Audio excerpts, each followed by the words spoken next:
So that last video, that was really simple. It was like 5 minutes to do a data flow task. That's awesome. Your life's going to be so easy. Well, let's mix it up a little bit. And yes, I'm kind of laughing because very little with first timers coming into SSIS and working with the data flow task is easy. After you've been around SSIS, it gets better. I wouldn't say that it necessarily gets easy, but what I'm going to do in this video is show you some of the typical problems you will run into as you try to go, okay, that was my first data flow task and it worked. Awesome. Now what? Oh, let me try this.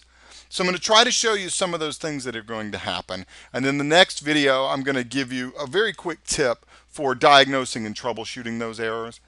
After that, we're going to get into data types. We're going to have a pretty intense discussion of working with data types because understanding data flow errors and warnings often is at the data type level. So you'll see why. So let me go in between that last one and this one. I'd closed out my Visual Studio. So let me just make some junk project here because this isn't really important here. So here's what we're going to do. Grab a data flow task. Let's go, something very common is to go load Excel into SQL Server. Simple, right? Well, I have Excel 2007 on my machine. So let's make an Excel file. We'll call it put it just in the root of the C, learn it first. And let's just add some data in here. We'll give it some column names, like we'll do an employee ID and a first name and a last name and a hire date and a is active. Okay, I'm trying to think of some, that's probably good enough for the basics. So let me just throw some junk data in here. And I will attach this with the video, by the way. So Scott and Joe and Mary and last name Wiggum and Jones and Wiggum and let's just set some hire dates. So January the 1st, 2003, January the 4th, 2008, January the 3rd, 2009 at 13:03. And is active, oh gosh, true, false, false. Okay. So you get it. It's just some basic data, right? Nothing too fancy. Okay. So we want to load this now. We have a SQL Server table that mimics this. So let's create that because I don't actually have one of these. And actually, hold on, timeout. I'm going to name this. So I'm going to name this particular video DFT03. So if I don't name this DFT03 when I come back through here, I won't remember to add it to the video. Yeah, sorry. So I'm going to log into my SQL Server 2008 instance and let's create a table in the learnitfirst.com database. I've probably got a bunch of tables from previous videos. Let's get rid of some of these guys here. There's even an employees table from a previous one. And never get rid of my sequence numbers table. So create table dbo.employee. What did we have? Employee ID, I think it was. Make that the primary key. So for the first name, do you want a varchar or an nvarchar data type? Let's say you've got a varchar. Not really the place to discern or to discuss really what the difference is. Varchar is not a Unicode data type. Let's just leave it at that. If you aren't familiar with that, then the Transact SQL programming course might really help you understand all of the data types in the Transact SQL language, the SQL Server language. Last name, we'll also do a varchar 128. and we had a hire date, date time, and is active, I think it was, and that's going to be a bit. Fair enough. So let me save this query as, what was it again? Data flow task 03 maybe? Yeah, that's it. Okay, so let me execute my thing here. So select all from dbo.employee, and it's empty, right? Got it. Back to integration services. I want to load that up into the SQL Server, right? Easy. Hey, you watch a 5-minute video. All you got to do is drag your Excel, drag my SQL Server destination. I know I hadn't gone through all these. Believe me, we're going to. You'll be comfortable with it. Drag it here. Choose the Excel spreadsheet. Um, Go to 2007 because that's what it was. Yeah. Same thing I did in the last video. Which sheet? It's sheet 1. And if you're unclear, you can click the preview. And you see the columns. Okay, now let's back up just a little bit. Let's slow down now. And let's talk about the actual columns and how this screen fits into the overall picture. Okay, so let's see if I can get all this on one. I can't make that smaller. But maybe, okay, let me do this. Let me move these guys over here. Go back in here to the columns. Okay. Very, very important. This is very, very important how this actually works. So the external column is the column in the actual Excel source. So let's maybe draw on here just a little bit. Where's my pen? There it is. So this maps to the actual columns. Maybe I should pick a better color, one that the world could see, Scott. So external column maps to the actual columns in the source. It's a weird name, that external columns right there. Okay, anyhow. The output column is what it exposes. Oops, I ran off my tablet there. Is what it exposes in this connector. Now that may seem weird, and you might be wondering, well, they have the same name, Scott. What does that matter? Well, it allows us to create somewhat of an abstraction layer if we need to. I can make the out column F underscore name. I can make this L underscore name.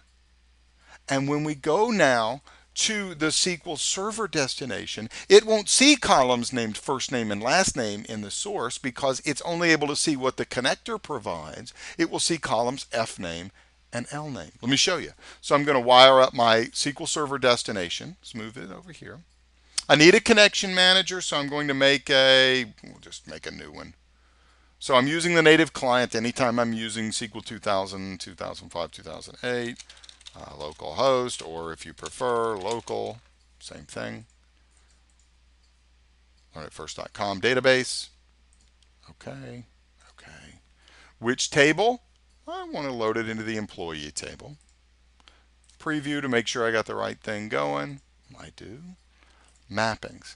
Now, this is where we get to see the handiwork we did. You notice the connector is the output columns, F name and L name. We don't get to go back to the Excel sources columns. We're only able to access what the Excel source made available to us as an output column.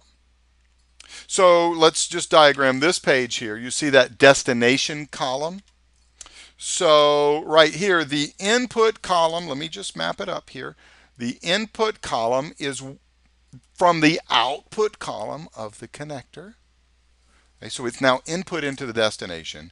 And then at the destination, that's the name of the column there. A little confusing, not so bad just yet. It's going to get a little layered, a little deeper, but that's kind of the basics of it for the time being. I think that'll give you a good basic understanding. Now you understand, or excuse me, you see up top that These are mapped because they have the same name. So SQL Server will do a very simplistic mapping. If the names are the same, it will map them. However, when you have the names aren't the same, it's not quite sure. And you can just choose the input column, drag it to the destination, or you can do it over here. So notice that the input column is being ignored here. Well, we actually want to bring the L name and load it into the last name, and you can see it being done here. Now you can also have, and I'm clicking that, and I can either delete that or I can hit the delete key. You could match them up. They don't have to match up by name. You can mix and match and create pretty designs or whatever that you want to do here. Okay. I'm actually going to just tell it to delete all, select all mappings, and then delete. And then I can start over by mapping back to where I started. I'm a drag and drop kind of guy right there. That just seems far easier than anything else. Say okay. Don't worry about the advanced just yet. Just kind of focus on this idea. This left side is the input columns. The right side is those destination columns, right? See, it's so easy. And notice when I put my cursor over this, scroll in, we can see some incredibly important information. Okay, one of the most important bits is the data type here. Okay, so that data type, that is going to be important. DTSTR. Whoa, what is data type underscore string? Yeah, and notice the length. Important. Okay, that is the first name column. Let's take a look at the F name column over. Oh, we can't see it right here. I'm waiting and it's not popping up. I have to move off to actually see it here. When we come over here and look now, this is a different data type. Do you see? Okay. Oops, and I'm doing my arrow wrong. You see, this is a DTWSTR, DT wide string, and it has a length of 255. You know what? That's not going to work. SSIS isn't going to like that. Just because the column names match up, just because it's what you want, doesn't mean that that's what is going to satisfy SSIS. And so look, the column employee ID can't be inserted because the connection, well, can you read the rest of that? Look, it's a little ellipsis over here. Where's the rest of it? Oh, well, I know what to do. We just move over here. And then if I maybe spread this out a little bit, then you can see, no, I can't. It won't show me the rest. Let's see. Well, I'm going to show you in the next video an easy troubleshooting tool for that. But right now, here's the thing. Anytime you go outside of the most absolutely simplistic thing in SSIS, you're going to get these types of errors. And generally speaking, they're of two types. They're either a conversion error or a conversion warning. So this conversion, this errors here, they are ubiquitous in SSIS. And they're so frustrating. I don't care how much you know about SSIS, you will get bitten by it, you will get frustrated by it, well, you won't maybe want to strangle someone, but you will get frustrated. This conversion error thing is the number one topic that you will see in any sort of an SSIS forum. When you do an SSIS speaking engagement user group, everything's all about dealing with the data flow task and errors that occur during conversion. How come I can't edit the package after I've created it? How come it gives me a validation warning? Okay, so what we have to do, and this was a rather still, I think, a simplistic example that I showed you. All I was trying to do was go from Excel to SQL Server. There was nothing fancy about what I did. What we have to do is we have to have a solid understanding of data types, because it's going to take you a considerable amount of work to get rid of these validation warnings and to make packages that are dynamic and will be flexible so that you can work with them later on and keep them from throwing these errors later on. Or if they do throw these errors, so that you can, bam, knock it out. Oh yeah, I just need to check this box, or I just need to do this, or I need to do this. Okay, so that's what we want to do. We want to be able to quickly understand why we get these types of errors and warnings. And that is going to lead us down a whole path of data types. So I know, still kind of taking you through some theory stuff here, but if you really do want to get good at the data flow task, you have to have at least a cursory understanding about validation and about data types. Because without those two things, you are going to be spending way too much time troubleshooting SSIS packages, and you're going to be gray-haired way too soon if you already aren't. So I tell you what I'm going to do. I'm going to end here, and I'm going to come back in the next video, and it's going to be a really short one. And I'm going to talk about just a very quick tip about troubleshooting warnings and errors, because you see this problem here with the ellipsis and you can't expand on it. I'm just going to give you a quick tip that will show you how to get that. And you know what? In fact, I'll just show you now. I mean, the whole idea of the tip that I'm going to show in the next video is to go to the view error list, and it shows you the full-blown thing. So if you want to skip the next video, that's really what it's all about. It's just a quick tip for somebody coming in wanting to understand how to troubleshoot warnings and errors. So that's it. It's view error list. But I wanted it to be a separate video so that people could find it whenever they needed to. I didn't want it to be buried at the end of a 12-minute video. So I'm going to make this the kind of the meat of the next video. But then after that, we're going to get into working with these data types that you saw.